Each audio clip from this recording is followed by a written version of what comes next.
What is up, guys? Welcome to today's video. We have a very special guest by the name of Mr. Jonathan DeLeon.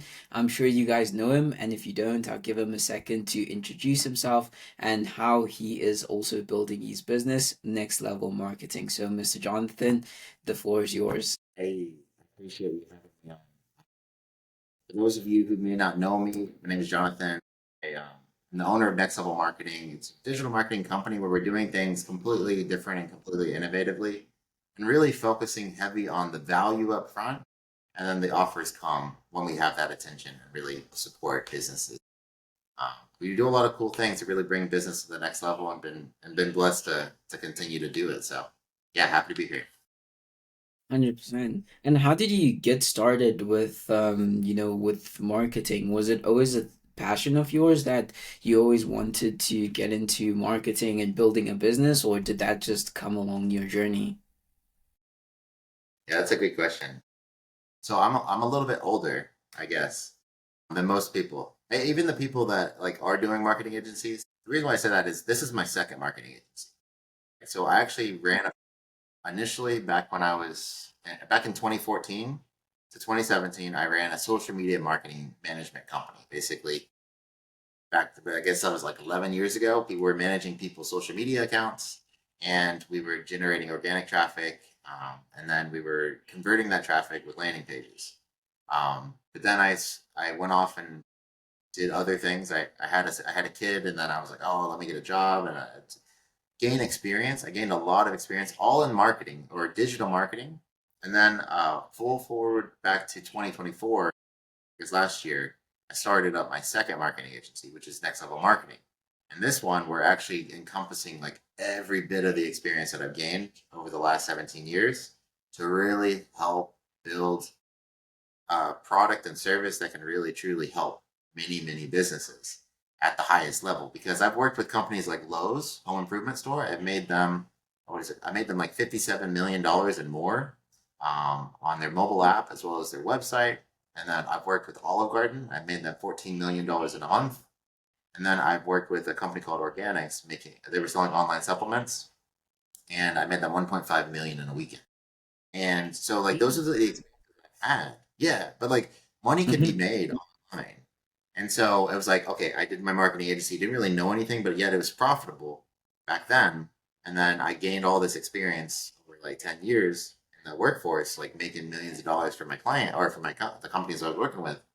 And then now I take all that experience and put it down into a marketing agency called Next Level Marketing, where we're truly helping businesses on a consultative level. So it's like I'm working with businesses regardless of like size or budget per se, but there are ways people can actually benefit from marketing regardless of what size they are.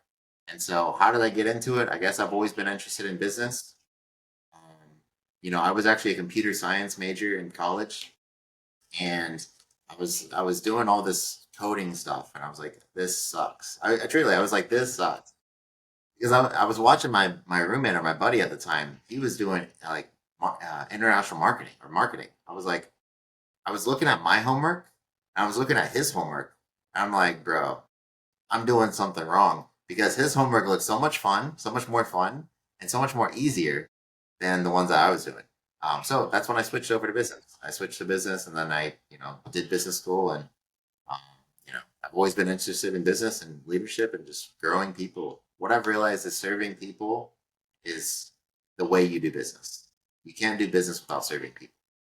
And so, yeah, that's sort of how I got into marketing, and now that's sort of like where I am today with the experience I've gained in marketing. Percent. That's such a wonderful story. I mean, you've generated so much cash for, companies like the ones that you mentioned now. I mean, how is that feeling when you generate so much? Like, is it something that is difficult to do, or is it just something that, came with the job, if you get what I mean? Yeah. So not everyone has the opportunity to do the things that I do. So I got in the position to be able to do that through pushing the boundaries. That's as simple as that. I had to push the boundaries on everything. When a company is sort of like stuck in their ways, let's say like for example, Olive Garden, right? billion-dollar company, multi-million dollars every single month, right? They're making a lot of money selling breadsticks and pasta. And so when they're stuck in their ways, they're like, yeah, it like or not necessarily them, but like in general, a business that is like profitable and really doing well, they're stuck in their ways. They don't want to change. They're like, what? There's a saying that a lot of people try to tell me is like, or they used to try to tell me is like, oh, don't change it if it's not perfect, or don't fix it if it's not perfect. But the reality is, that's where I come in, right? That's the way I got into those positions of being able to change things because I push those boundaries without really thinking about too much of the consequence and more focusing on like if the downside is limited and the upside is unlimited, I would do that every time, right? So like if the harm of failing is minimal, but the possibility of success is unlimited and maximizing every possible way, like let's give it a go. And so I became an experimenter for the most part and really pushing that boundaries. And that's what an entrepreneur really is. It's like somebody who pushes and innovates all kinds of things. So when it comes to like changing things on a website to make or changing things within the customer journey to make it easier for the customer to actually buy and make more impact, you know, they could be small, tiny little things. We're talking like moving a little, moving a $14 million thing was moving an order a to go button, changing it to order now, and moving it to the front. $14 million. Really? It's super How tiny the things. It's just the scale. It's like those Mhm. companies have, but the concepts and the principles persist throughout because it's only through trial and error and failing and failing and failing and learning. It's the process like an entrepreneur. It's like you try something, you fail. You learn why did it not work? Why did it work? Oh, it nothing happened, or and then you have a hypothesis and you test it. Hypothesis and test it, hypothesis and test it. Eventually you'll find a winner. But what I realize is you can never lose if you never give up. So yeah. and Sorry to along your sorry? no no go ahead. Sorry. Oh, and along your journey, have you had any setbacks like you're mentioning now that you never stop unless you give up? Have you had any tough times, whether it's, self-doubt or just, tough business times that you've had to power through, and how were you able to basically power through those times? Every possible way there's setbacks. There's like setbacks all the time. All the time, man. Like but there's some major ones, right? So, for example, when I first started my first marketing agency, I was just on getting off the ground. It was working, and then setback number one, I had my kid unexpectedly. Just oh snap, what's going on? Like life is just flipped upside down, and then that I had to figure out that right, how to figure out how to live life and still pursue the passions that I wanted to do.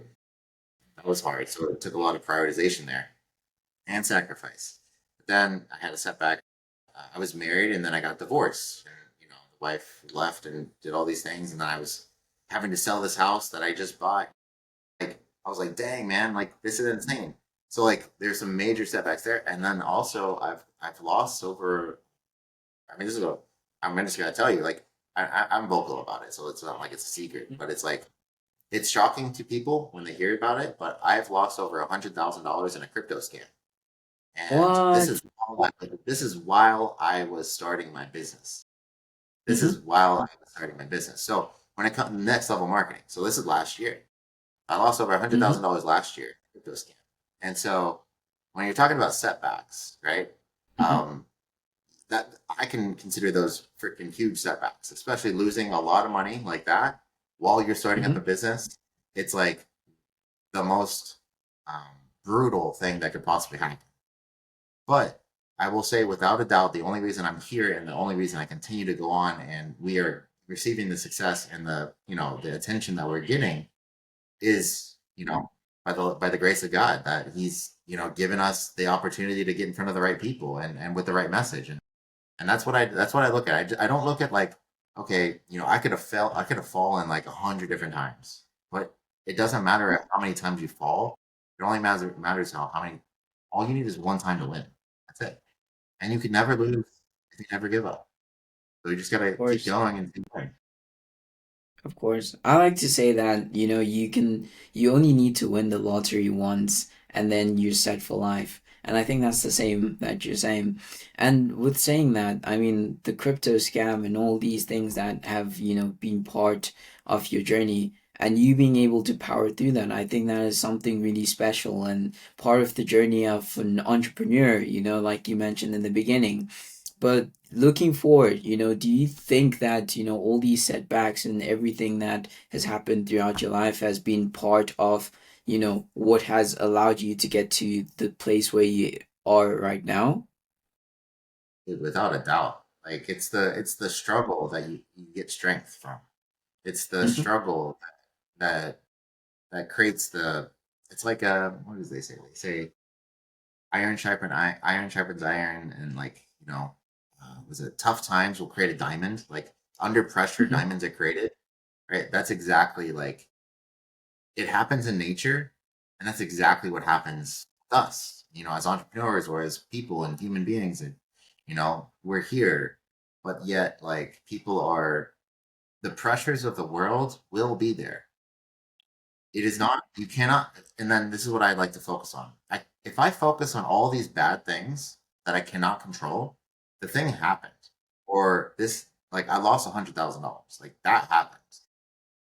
I can't control the fact that that already happened, right? I can't control the fact that, all these issues are happening because of that. I can't control that. The only thing I can control is what I do about it. It's like it's like what Rocky said in like or those Rocky movies. I'm probably gonna butcher it, but it's like it's not about how hard you get hit. It's about how many times you get hit and keep getting up, or something like that. Yeah. I don't really I butchered it, but like but the Hmm. concept is there is like if you focus on the only things you can control, you stop focusing on the things that you cannot control, you will begin to True. start to realize that the things that you cannot control, you can't control it. So stop worrying about it and start only doing the things that you can control, which is picking up the phone and dial, which is, going out there and doing marketing, which is going out there and meeting business owners, which is going out there and trying to, meet people and find problems and solve problems, right? That's an entrepreneur. It's somebody who actually executes on the ideas that they're actually doing, and they make it happen regardless. Because I've done things to just get my business off the ground that nobody's even willing to do. I don't know why, because I'm nothing special. Like I have the same self thought as everyone else. I didn't know what I wanted to do in business. I didn't know what my passions were. I didn't know what I was going to do in life, like all of it. But now, like this is where I'm at. This is where I'm at. Only through just pushing through and just keep going. True. And and what are those things if you care to share those things that you did that no one else did? Yeah, so when it comes to marketing online, so like digital marketing, you know, one of the things that I am really huh, okay, so you may not believe it or you may believe it, but I'm an introvert, truly an introvert. I've always been an introvert. I actually was so shy as a kid, I would cry if I ever talked in front of people. I was that guy. I was that kid. I was the kid if I talked in front of somebody that I didn't know, I start crying. I was just so shy, so introverted my whole life. Oh, it was only when I started to realize that good things like that if I started to take risks and started to become more uncomfortable, that uncomfortability would improve my return significantly. Like I would get so much more from being uncomfortable than I would from being just, recluse and in my place and don't ever bother me and I'm good. So what that turned into is once I realized that, and once I realized I had one of the business that did marketing, I did it. I put myself in the most uncomfortable situations, and that would be like going out there and actually just going into a room of strangers with knowing zero people and start networking around and start meeting people randomly. And that's what I started doing. Like I started failing like none other. We're talking like couldn't even say my name. We're talking like didn't know how to handshake. We're talking didn't know how to. But now, like now, after doing it for years and years and years of just getting in the most uncomfortable situations, public speaking, pitching, all these sort of things, Now I can go and meet people all the time, whether it's online or in person. And now the charisma is like to another level only by doing the things that I hated doing back then. So when it comes to, doing things that people aren't willing to do, when everyone wants to do digital marketing in the easy way, which is like run ads to, VSL and, get clients that way, or, just try to do it the easy way of some sort of way. There are a lot of ways that actually work, right? I'm not saying that those don't work. Ads definitely work, but when it comes to actually like getting business, I know that for me, just going and meeting business owners, talking to them, and having a relationship and starting to build that connection is also equally as valuable. But yet, not many people who are doing digital marketing do that because they do digital marketing. They want to stay online. They want to be like this, that, the other, and scale to the world, scale to the moon, right? But we're Of scaling to the moon, but yet we're doing it in a totally value driven way. And we're having a crew course. of people, a crew of clients come with us. That's the crazy cool thing. So it's a different approach for sure. Um but yeah, I mean just getting uncomfortable is the things that I'm willing to do that most people aren't. Course. And are you still incorporating this principle till this day? And if so, how are you going about it in terms of growing your business? What things are you doing to get uncomfortable that ultimately grow the business? Is it just dialing a lot more people, putting yourself out there like you did in the past, or is it something completely different that you would have never imagined you'd be doing today? That's a good question. So yes, the journey never ends. And actually that's exactly why. So being the introvert that I am, and now that I had the skills to meet people, meet businesses, and start getting business and drumming up business that way, the thing that I do now is content. I do content. I create content. I don't know who's watching. I don't know what's going on, but it's fully public. And like the thing is, like I'm consistent with it, and I keep doing it. And I try to create it. And so that was a completely new field that I ever had to learn about. But it was because like I started creating content about faith. Like that was like the most uncomfortable thing you could probably do. It's just like going from 30 something years of no faith and not really overtly just talking about God and talking about Jesus and all that sort of thing, but then just going heavy on talking about that. It was just like culture shock to my entire audience for the most part. And so like and I'm not saying that's a bad thing. I'm not saying it's a good thing. It's like that's where my journey went. And so, I got uncomfortable talking about that, but then I started talking about business and then it's just the fact is like the uncomfortability just continues to like once I was comfortable with there, I move on to the next thing. Then I move on to the next thing. But I push further down that line, push further down that path. And then yesterday I ran my first master class. That was super uncomfortable because I've never done that before. I had like 20 something people in the class for my very first one. It was an hour of just me being the expert, which I guess I technically am, but me being the expert and actually teaching people how to do the thing that I know how to do. But I never done that before. So that was a completely new experience for me.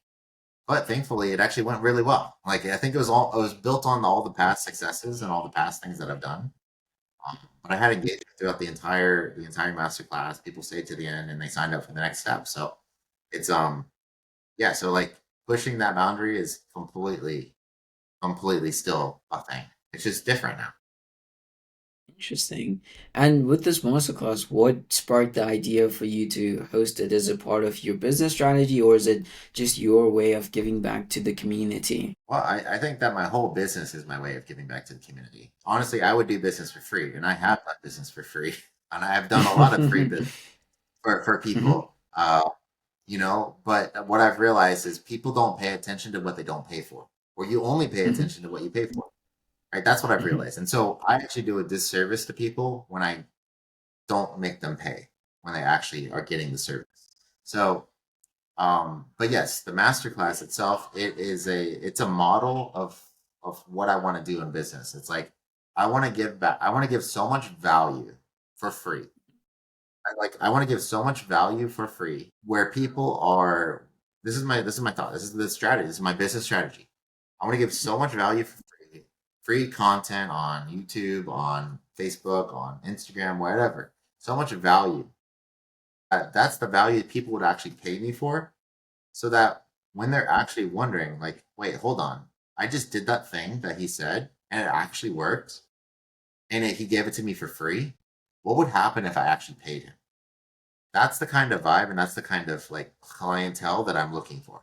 I'm looking for the clients who really truly trust me by following the things that I'm saying for free. They actually do it and they benefit from it. They'll come back to me, which has happened. This has happened. They come back to me and they're like, take my money, please. There's no sales at that point. There's zero sales. Like, I Hmm. just had this happen yesterday. I had a call. I talked to this guy like 4 months ago, taught him Hmm. everything, like, gave so much value. He was sold. Now he's coming back to me and saying, "Hey, we got this massive deal. I really want you to come in. We want to do the podcast. We want to do the ads. We want to do it all. Like, I'm already sold on you. You know, you're the guy." Like, I'm like, "Dang, man, it's crazy. All I did was give away free stuff, right?" And so when it comes to the masterclass, yeah, it's a masterclass is a way for me to really disseminate that information that I've gained to really help business owners. But the fact is, it's just so much. There's so much information that yes, they will. If they take one thing, they're going to benefit, but they cannot take everything because it's just too much. They don't know. And so that's when people would just basically hire me or hire the team to help support their business as a whole. Because if they believe in the process that we're selling, then they will buy us and they'll pay us to do it for them or coach them how to do it.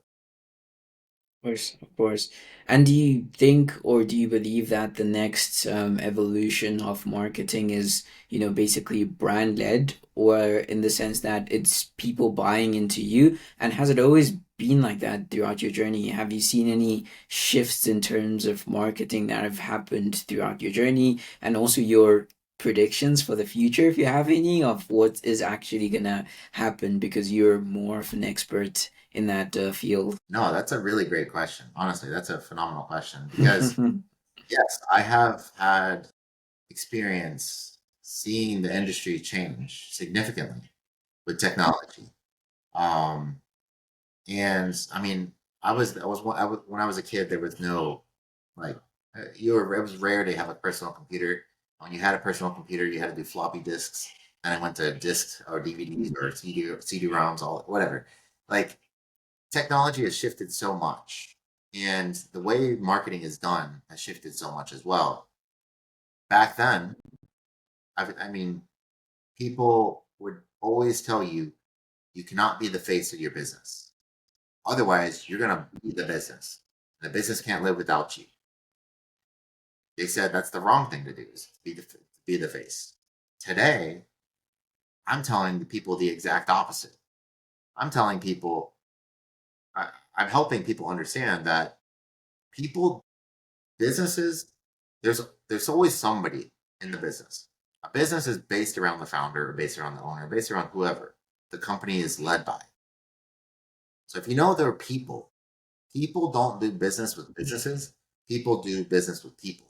People relate businesses with people. Because what if I say, who's the first person you think about when I say Apple? Apple computers. Tim Cook You think about Tim Cook, and Steve Jobs, of course. but you think about Steve Jobs, really. But Yes. yes, yes. Most people will initially Steve Jobs, but no, he's gone. He's long gone, Hmm. right? But Hmm. he built a brand. He built Apple Hmm. based on that brand. If you think about Tesla, who do you think about? Elon Musk. Elon Musk. He has a company based on that, but he's got Twitter or he's got X, he's got SpaceX, he's got all these others, and then there's like Amazon. Who do you think about? Jeff Jeff Bezos. Bezos.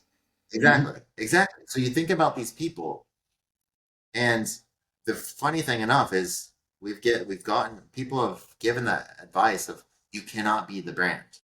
But when you look at the people who are actually doing the thing at the highest level today, and when you think about Facebook, who do you think about?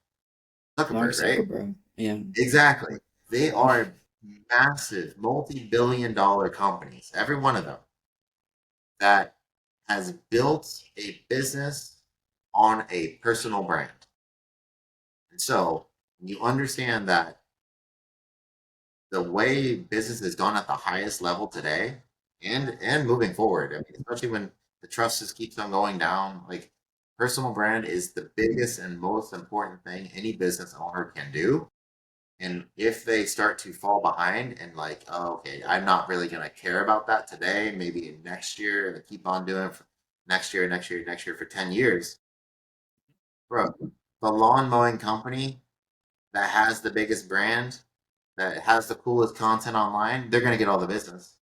Or the HVAC company has that has the cool slogans that have all this cool like that, and people know them, they're gonna get the business. Like it's that's how it works. And so a personal brand is something that nobody can ever take. And also a personal brand can be a part of multiple businesses. So if you know that, then you're sort of in the clear, knowing that that's the kind of strategies that I'm focusing on. That's what I've noticed is that over the last years or so that people have gone from you don't need to be the brand to now it's still controversial. And I'm heavy on the you do need to be the brand. You are the brand. You are the business. Because people do business with people, they don't do business with businesses. So that's what I'd say to that. Course. And in your experience with the network or of people and business owners that you're working with, do you see a lot of resistance in terms of adoption to, brand or founder-led businesses where they're using their personal brand to basically bring customers through the door? Is there a lot of resistance from your industry specifically or business owners that you've come across?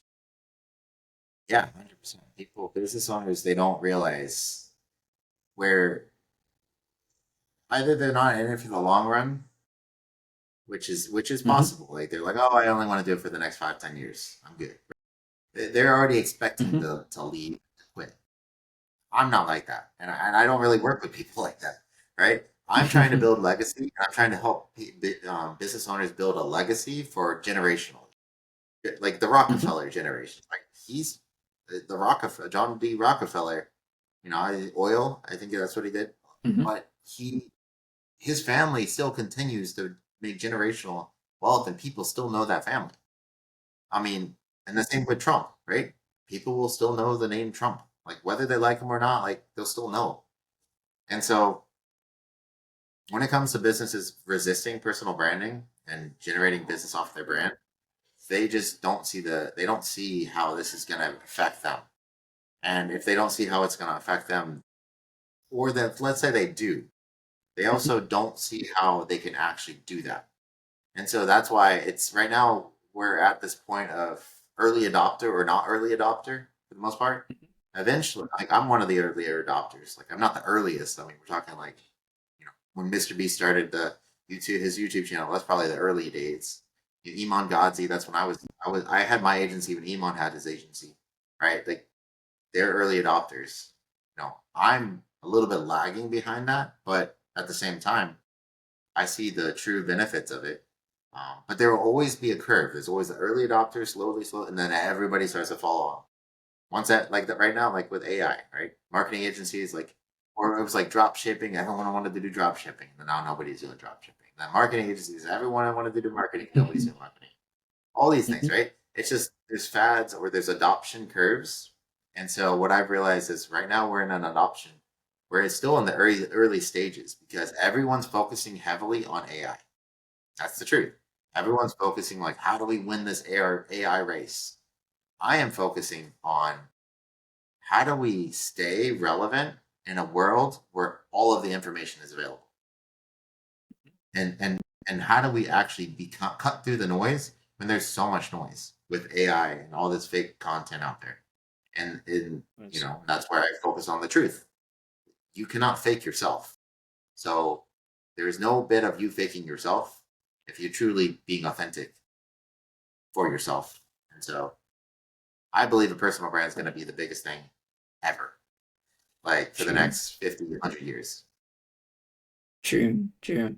And your business specifically, what are your takes in terms of marketing agencies adopting AI? And are you adopting AI in any shape or form or not? Yeah, no, I mean, I adopt AI. AI is a phenomenal way to like compile information.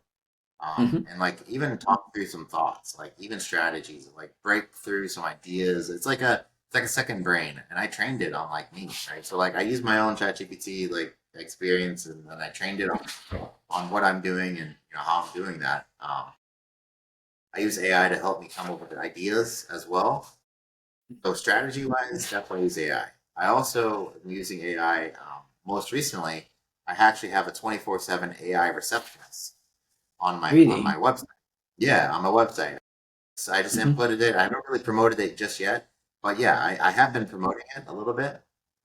Where I have a 24/7 AI receptionist, where I'm booking meetings with like plumbers or HVAC companies and various home services where they don't have this. And I'm offering, hey, would you like to try it out? If you like it, let's talk about pricing and all that stuff. So this is a new offer that we're doing, where it's like AI receptionist, voice receptionist, as well as chatbots.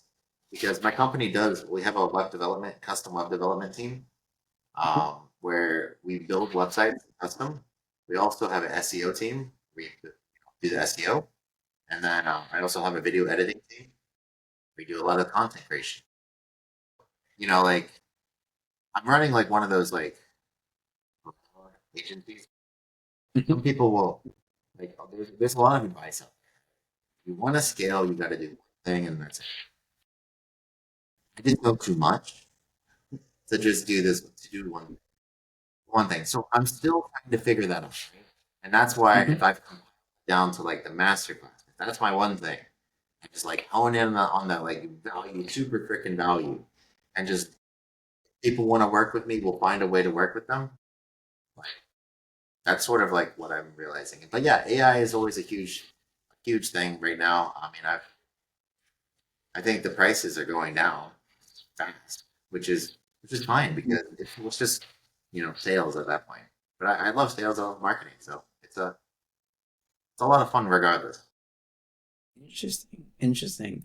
And with your team, I'm just curious, how were you able to, because I know we spoke a bit of this like off the call just before we jumped on, of you mentioning that, business is basically you creating value and bringing people together, if I'm not mistaken.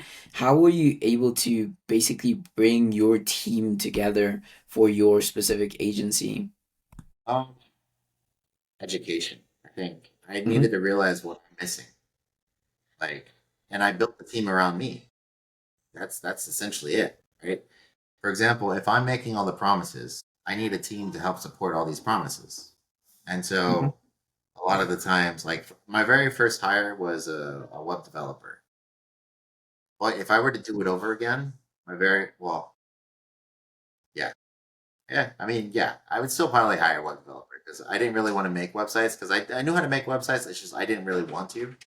And so I probably still would have done that. But so I was offering websites because that's what the marketplace wanted.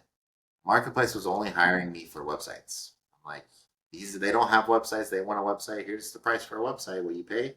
They pay. Okay, great. I can find somebody to hire, right? And so like I went through looking around trying to find the right people, which I found a really great web developer. Um, but my very first hire for any business, if I were to make this again, and this is not a concept that I came up with, this is Dan Martell. True. I just followed his plan. I truly just blindly followed his plan, man. First hire, executive assistant, 100%, without a doubt. I followed it blindly, but today, without a doubt, me hiring my assistant was the key, or one of the keys to my success. It was truly one of the keys to my success. It was because little do you think that your inbox and your calendar are actually taking up a lot of your time. But the reality is the mental bandwidth it takes to like think, oh, we got to reschedule. Oh, when do we do that? Oh, they're saying this. Are we meeting? I have to send them a reminder that we're going to meet. Oh, crap, they didn't meet. We got to reschedule again. Right? That mental bandwidth on a founder and as a grower of your company, that's you get rid of that, you literally have 70% of your time back, your mind back. Now you can Of actually course. focus on growing the business. And so Hmm. it's just sort of like taking these things away from you and building a team around you. and everyone's got different skill sets. So that's what I would say about building a team and finding the right culture. I mean, I've had to fire a lot of people too. I hire, I pay well, but I expect good work. And if they don't give good work, then I have to let them go and I move on to finding the next people. So there was a big shift from being a solopreneur to being a business owner. It was a huge shift. Mhm.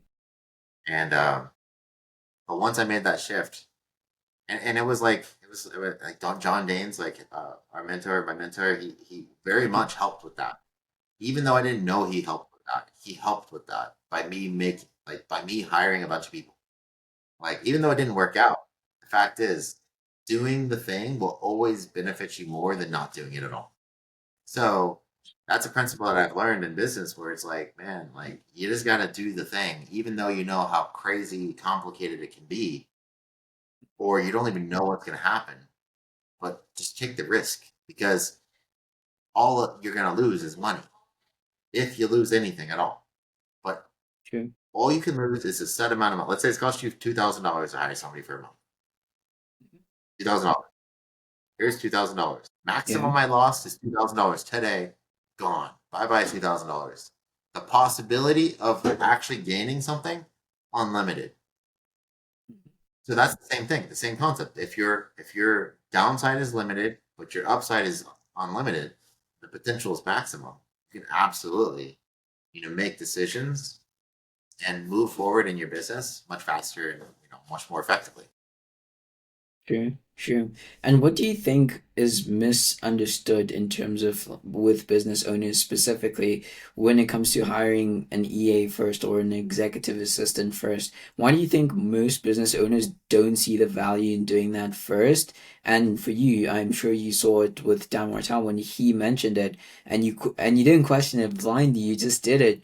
But I mean, from your experience and from your view, why do you think most business owners don't take the initiative to solve that specific compartment and get rid of the time and scheduling mental bandwidth that comes with it first and then start building the business? Why do you think that happens? That's a good question. I mean, I think that one, people don't realize the amount of work that's actually not work. Like they think work is this is maybe a consequence of like school, right? Hmm. Back in, high school or, grade school or university, like busy work was work. And but in business and enterprise, what we're building here as a business owner, like you work, that work is either going to produce money or it's not. And if you are spending your time doing activities that are not producing you any revenue, you are failing as a business owner. Like that is it. Your job as a business owner is to grow the business. Like plain set simple as that. Whether you have a team of 500 people or you have a team of one, or you have a team of zero, your job is to grow the business. And if you're not growing the business, okay, so like if you want to grow the business, you can't focus on like, oh, I want $100,000, I want $10,000, I want this, that, that. You can't focus on the outputs because you can't control the outputs. The only thing you can focus on is the inputs. And so when I did the audit of my time, I literally did 15 minutes every single day, every 15 minutes for 2 weeks, literally audit my time. 15 minutes here, check email. 30 minutes here, respond to email. An hour here, move some things around, plan my schedule out, or whatever, send reminder emails. I literally spent 20 hours a week. It turned out to be 20 hours a week of just calendar and inbox work, busy work Hmm. that were not producing me any revenue. And then what I Hmm. what I did was I took an assistant, I replaced that. And this is also why a lot of founders will not fail at this because they try to hold on control. They're like, oh, I can do that. Oh, let me pick that up. Oh, I can do that. Bro, nothing goes on my Of calendar without it going to my assistant. Like, I course. don't even have control of my calendar. I can't even book my own meetings. Like, Hmm. that's the level of blind faith that I've had in the system, but that's the level of thing that like if I know I don't know how to get to the point where this person is and they're telling me like if you do this thing you're gonna win, and I'm like, why would I question that? You're in a place where I want to go to. you're telling me this is the one thing that I should do. For me to tell you, yeah, right, that maybe not for me, like that's sort of like ignorance. Like I don't have the millions of dollars that he has, or that freedom that he has. If I want the things that he has, I got to do the things that he has, because I can't control what I have. I can only control what I do. And so if I just do the things that he's doing by having an executive assistant, by giving up control, by removing these things off my plate, and bro, like I mean, like we're rocking and rolling because of that principle alone. It's that Of principle, course. and it was through an executive assistant. That everyone has it. Everyone deals with their inbox and their calendar, but it's through one hire that really allowed me to realize, okay, let me hire this for the SEO. Let me hire this for the video editor. Let me hire this for the operations people. Let me hire this for the AI people. Now, I'm truly the business owner. I'm just like, okay, let me make sure everyone has work to do, everyone's good, everyone's paid, and then I got to grow the company, and now I got to focus on marketing, and that's the revenue generating activities. If I focus on content, if I focus on marketing, if I focus on exposure, sales, all of it, I'm generating revenue for the company. So that's my days nowadays. I'm pretty much always in meetings. I think I told you before this meeting right now is like I was on a sales call. I was on a discovery call. I was just on a sales call, and so like it never ends. And I'll meet people whenever and however, like, but deals happen, man. Like when you truly are True, able to focus on the deals, deals will happen. true, true. Now that brings me to my next question, which I've been itching to ask from the start. I mean, when you were speaking about your journey and how you got into business, one thing that popped up in my mind was that one theme, okay, before I get into that, one theme that's been super consistent is that you're a builder of things, to be honest, and also how much of a role the computer science and the marketing aspect of things has played along your journey. So around that, right, my question is mostly around if you had to start from the beginning, from zero, with your current skill sets, of course, how would you go about building next level marketing or building another marketing agency? How would you start from scratch and then ultimately get to the stage that you're at and beyond? That's a good question. I've actually never been asked that question. I love when people ask that Really? question, but I've never ever asked it. I always love hearing the answer, but I've never been asked that question before. But I appreciate you asking that. That's it's got Hmm. my mind spinning in a good way. So the question is, how would I rebuild next level, or how would I build a marketing agency from zero, knowing what I know now? Yes. That's the question. Okay. Yes. So the very first thing that I would do is figure out, what do people want? That, like, without me knowing what people are actually struggling with, and because here's what I realized, even with my current agency, is like I tried to sell ads. I went out there and I was selling ads, and I've sold advertising management. But dude, everyone did not want it. They hated the idea of ads. I got burned by so many people with Mhm. ads. And Why? so why I don't know, ask the marketing agencies before me. But, but people hated the idea of it. Like there was a sentiment behind it. So what I mean by that is, the first thing I would do is understand the climate of business, understand where we are today by talking to people. Like that's the only way. The only way is just to meet people, talk with them. Hey, this is what I'm thinking about doing. Is that of any interest to you? Or do you need something like that? If I did this, would this be worth it to you? What would this be worth? How much would you spend on something like this? Right? Market feedback, market research. And so that's the very before I even knew what business I would actually be providing. That's what I would really to do. Like, so for example, if I'm like if I really love AI, and I also tap into like whatever I like. Like if I really like AI, I'd be like, oh, let me try to let me try to focus in on that, because I know that's trending.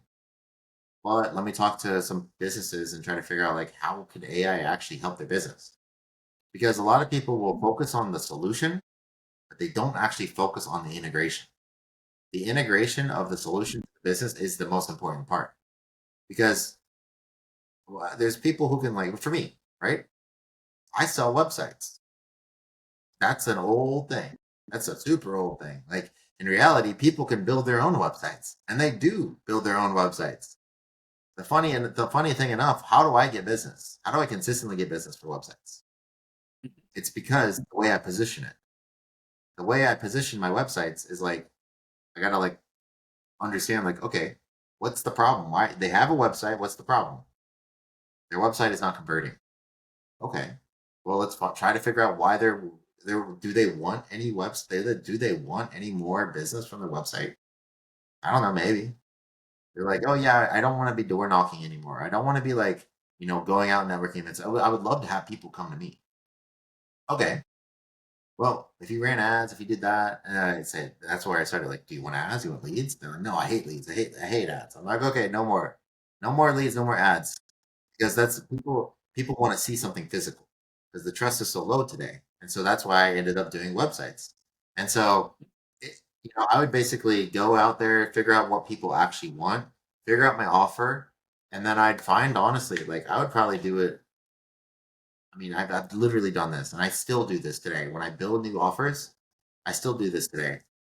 I find the first 5 people, the first 10 people that actually want to do and actually can benefit, the ideal people for me, and I'll either do free work for them or really discounted work. Hey, man, I'll do it all for you.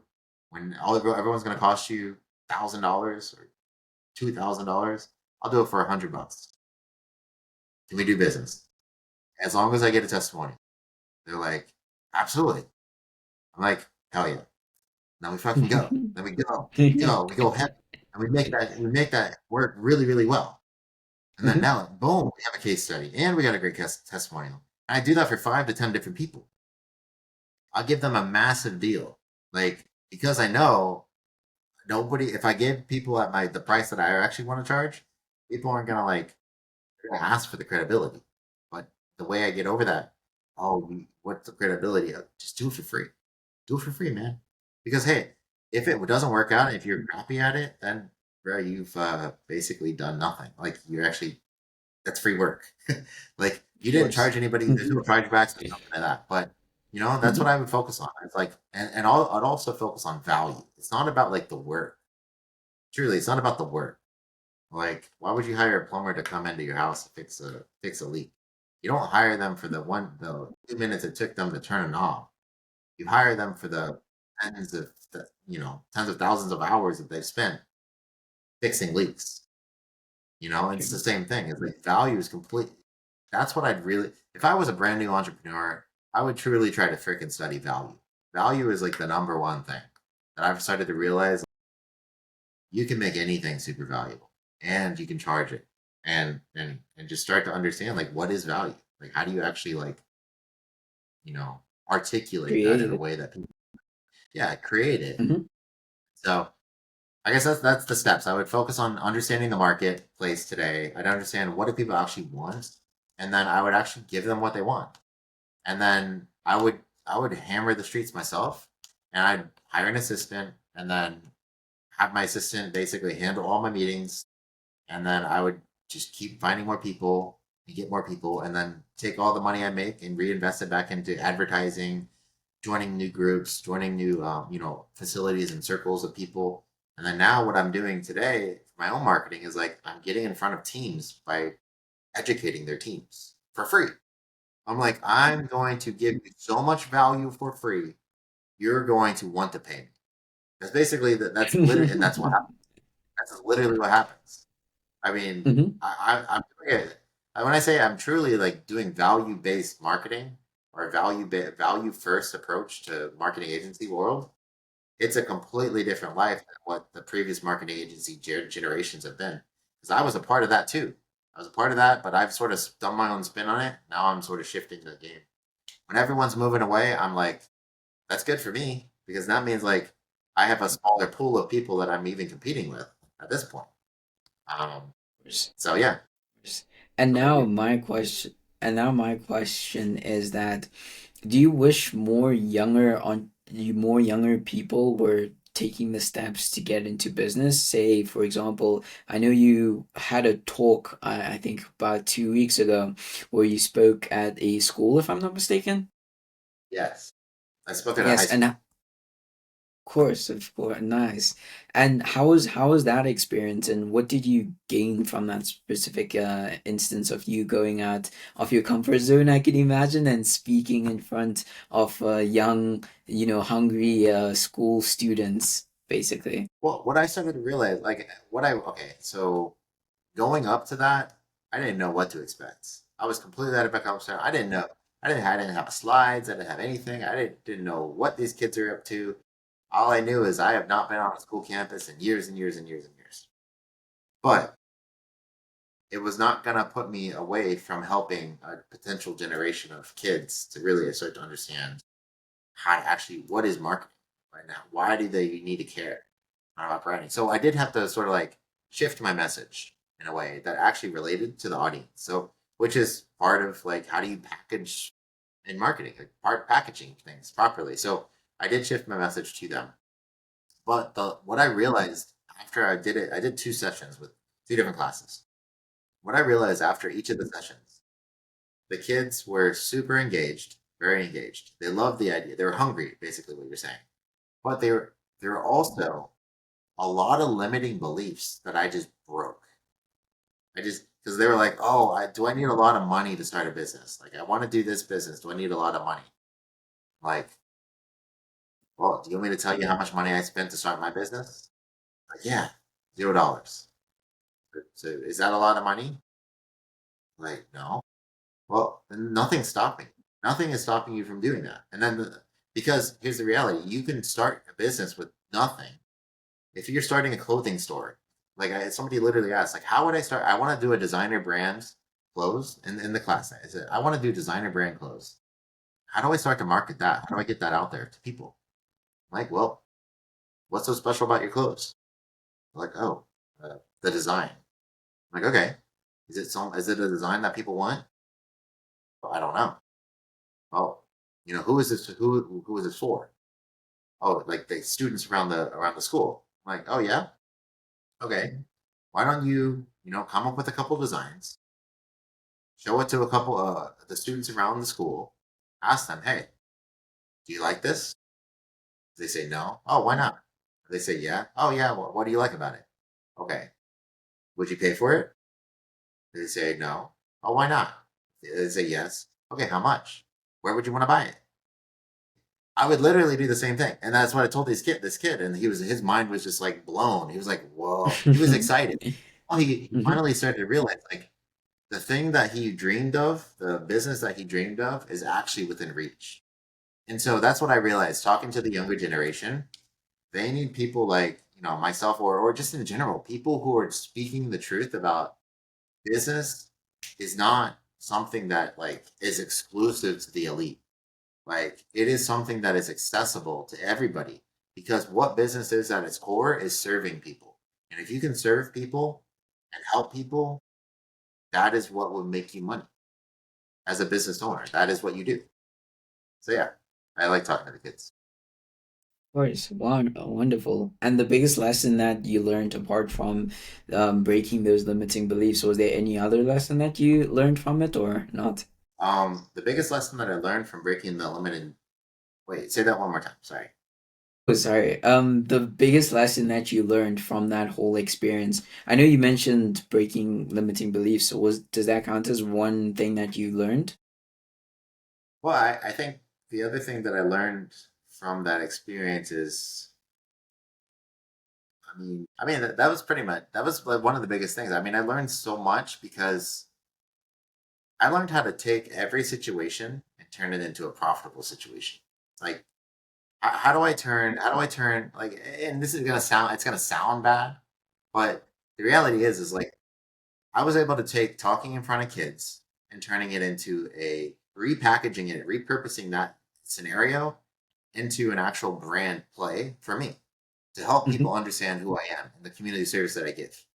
Right. And so all it took was like 30 seconds, but I was there for like 2 hours, right? But like I turned all that, and then it's just connections, man, connections. This was like I met the teacher; she knows people. I brought my video crew. I gave them a spotlight in there as well, and then like they know people. They're telling people about me, and it's just like I am serving people in every possible way. I'm helping other business owners get exposure to the exposure I already got, helping the teacher out by talking to the kids about this thing they like. I'm helping the kids out by helping break their limiting beliefs. And I'm helping the school out by, making them seem cooler. Right. And so, like, if you serve and help other people solve the problems, there is no losing. Like, money aside, money is not everything. But there is no losing when you truly help people grow and help people, break through whatever is the problems that they're dealing with right now. True, true. I love that. I love that. And my question now is, how did you get into those online space? I've always been curious about that, meeting the people that you and I have in common, and also us connecting was through the online space portal that we're in. How did you get into that? I'm so curious around that. Yeah. How do I guess when I mean I guess I've always been in online marketing, but I have always been doing it not in the online space. I mean, there's like that's an interesting way to put it, but there is like a community of people who are doing online only marketing. Like they're like we were part of it. Like I met a lot of people from it, and I still continue to meet with those people. I still like all the people who are from like the mentorship program that I was a part of. I'm still connected with them.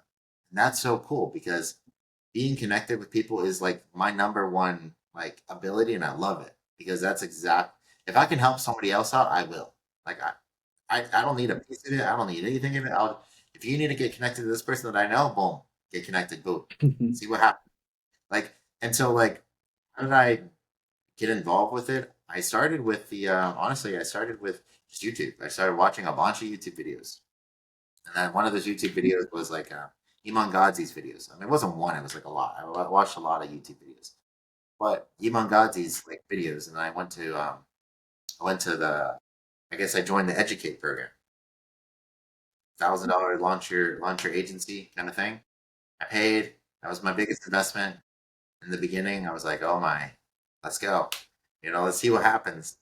And then I went heavy on there. I actually went to the live calls. I went to everything, and that's when I met John Danes. And I was like one of the very few people who were just raising their hand, like asking questions. Because at the time I didn't have an agency. I was like, oh, my friend wants to start a bit agency with me, but I don't know, and I'm not sure. John, how do you think that I should do this? What do you think? He was like, oh, well, I did that before, and this is what happened. Unless they offer something specific that you can't do, it usually doesn't work. And I was like, this is somebody who did it before. I'm gonna listen to their advice, even though I don't understand it. So, and that's when I started getting introduced to like mentors like that. Even JJ, the sales mentor guy, I connected with him a bunch. He's in Orlando as well. Like I still have yet to meet him, but we do connect every once in a while. So like I just try to make friends with everybody I can and just try to meet people as much as I can. And then I guess it led to me now knowing people through the interactions that I've had, and now they're going off and growing, and I'm going off and growing, and everyone's starting to grow. And I'm like, dang man, we're gonna have this like big old connections of people making millions of dollars. I'm like, that's legit. It was honestly just like by taking a risk. It's just like by joining an online program and actually being vocal and actually like talking and actually being uncomfortable. Like that's the truth. It's super uncomfortable to go up in a room full of 1,000 people on Zoom and ask a question.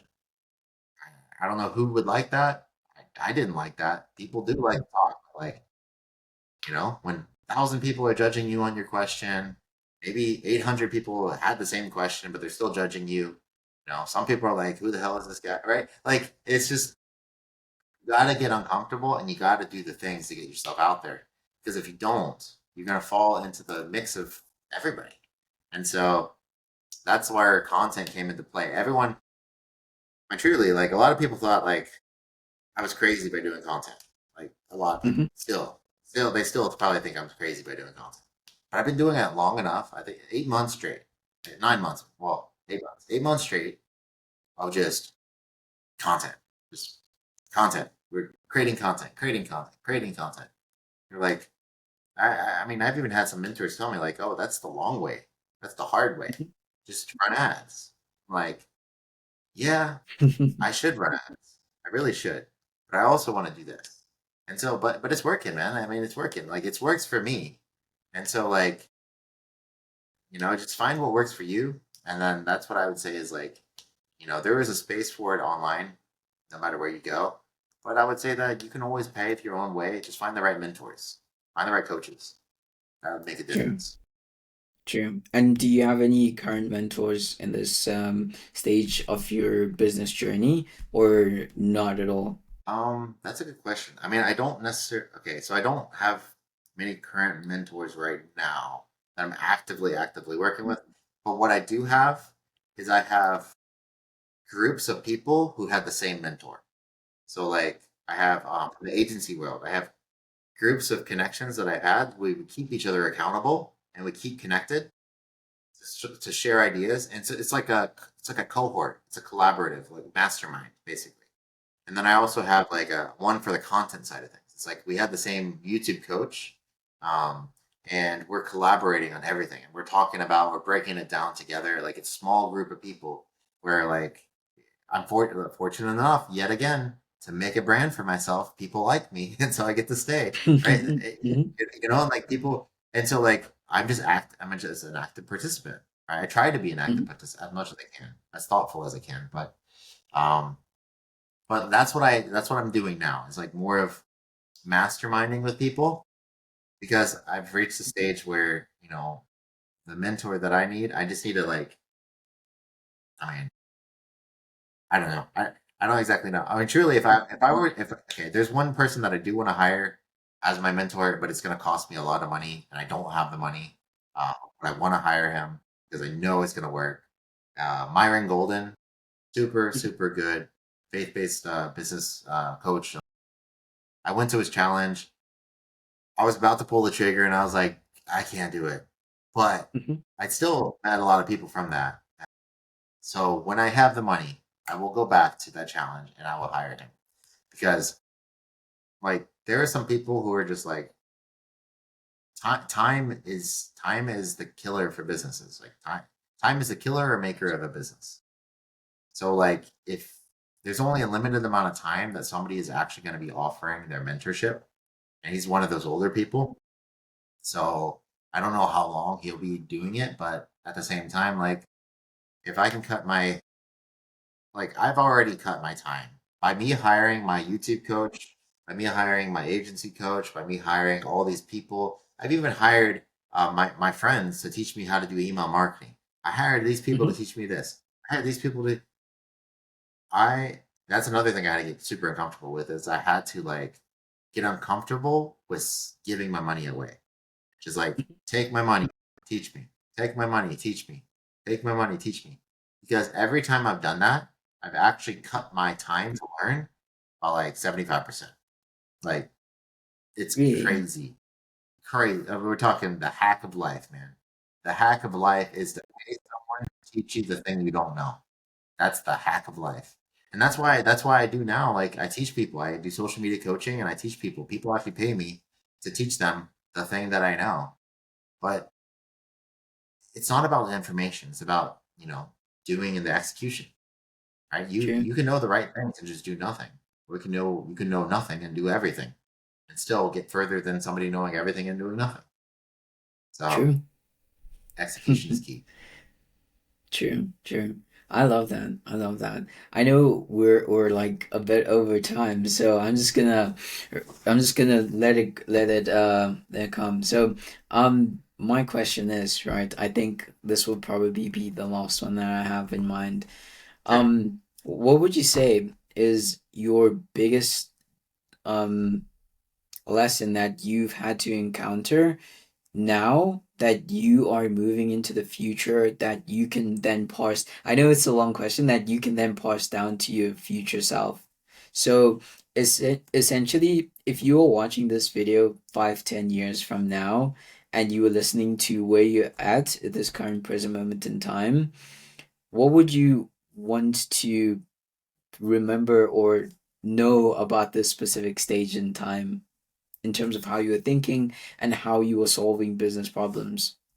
Yeah. If I were to tell myself advice today to get me to where I'm gonna be, this is all new stuff that I've learned. There's some things that I've learned recently that are like, I'm still having to try to like disseminate what the heck I'm doing. But that's part of it. And I would say there's a few principles that I've learned and that I think that would be super useful for me to give advice on is like, if you don't charge your worth, if you discount your price, people will discount you. So that's part of it is like charging your worth.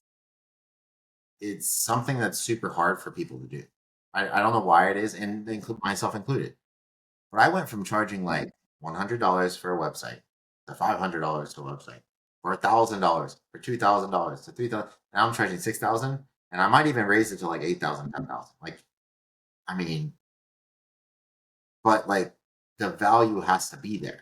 And so that's why it's important. You can charge whatever price you want because if the price is this much, the value is this much, they will buy every single time. So if I were to give advice, I would say charge more than you think, charge the higher number because you can always go down. It's harder to go up. Mhm. But, and then don't give up. Like, follow the thing until you're successful. Don't switch around because, bro, I've switched around way too many things. I would say one of the biggest advices that I've learned is like, do the thing until you're successful. Don't just do the thing and then when you hit an obstacle or you finish it and then you get to the next obstacle and then you're like, oh yeah, this other thing looks better. Like, no, pick a thing, do it, and just keep doing it until you've reached your goal. And then once you've reached your goal, you can decide, oh, this isn't what I want to do. So that's another thing. And then I think there's something else. They were like, so charging what you're worth, doing that, and then solve rich people problems, man. Like that's crazy. Solve business people problems, solve problems because that's the problem that a lot of business owners they'll start businesses and be like, I got the coolest new app, I got the coolest new thing, I got the coolest whatever. I'm like, bro, who wants that? And Course. and they're like, Of oh, course. I don't know everybody. I'm like, why don't they have that already? And just start asking questions Mhm. like that. So really, just like being more strategic, and I would heavily focus on like more strategy. Like you should do a lot more thinking than you do working. Even though I'm bad at that right now. I've done a lot of work today, but Mhm. I've also done a lot of thinking. So I spend my weekends thinking a lot. And so definitely Mhm. focus on charging higher than you think. Think more than you do. But still do. You can't just not do. But you want to prioritize strategy and thinking. And then yeah, man, I would just say like focus on value, focus on giving. Because there's something with giving, you'll gain more than you'll actually get if you take. So just give people stuff. Givers gain, brother. Givers gain. You'll gain. Of course, of course, of course. And to basically wrap this off, where can people find you? Where can people find your webinars? Where you're hosting them, and also get in touch with you if they want to do business with you, or just simply just connect with you at the same time? Yeah. So that's a good question. I'm on YouTube. If you type Hmm. in Jonathan DeLeon, JonathanDeleon, Jonathan DeLeon, actually youtube.com/at Jonathan DeLeon. So I claimed that back in the day. I don't know, 2011 or something wild back then. So I claimed my actual name, which is cool. So, they can Hmm. follow me on YouTube there. I do post some really valuable content on how to level up businesses. Free stuff, right? Just watch the stuff. You'll gain a lot of knowledge. And if you have any ideas for videos, just send that my way. You can also join the masterclass. There's a link there. So basically join the masterclass on my YouTube, or it's like masterclass.nextlevelmarketingagency.com. Go to my website, nextlevelmarketingagency.com, which is nextlvlmarketingagency.com. And then yeah, Facebook, Instagram, John T. DeLeon or Jonathan DeLeon. So yeah, man, I'm always open to connecting with businesses and helping them out and figure out what the next level is for them. Perfect, perfect. All the links will be in the description. They'll be the first ones there. So if anyone wants to find them, they'll all be at the top of this video description. So do you have any final words, any last takes that you wanna leave with? Um, well, I think this was a lot of fun. I think that, you asked some really great questions overall. So, I guess more encouragement to to anyone who's starting a business or growing a business, or anyone who's like really struggling today and like, man, I don't know, but I really want to do this business thing. The fact is, just do it. Like, you will do it bad. There's no bit of doing it good. You're gonna do it bad. But by doing it, you get better. Focus on mastery over perfection. If you focus on mastering the thing, you will forever be grateful you did, because nobody can take that away. And so just do the thing, and then you'll get to the next level. Course. Well, thank you, Mr. Jonathan. This was a very fun conversation. I hope we can have a part two sometime soon. Yeah, I'm super thankful for you taking the time out of your day simply to join us and have a chat. I really enjoyed it, and I'm sure everyone watching this till the end also enjoyed it. So, just want to say thank you again for taking the time to join this podcast chats, and yeah, hope to have a part two with you sometime in the near future. So, yeah, Yeah. Thank you for having me. I appreciate you. great. So, if you guys, once again, if you guys want to connect with Mr. Jonathan, just links are in the description. They're the first ones there. And yeah, so I'll see you guys in the next video. Peace.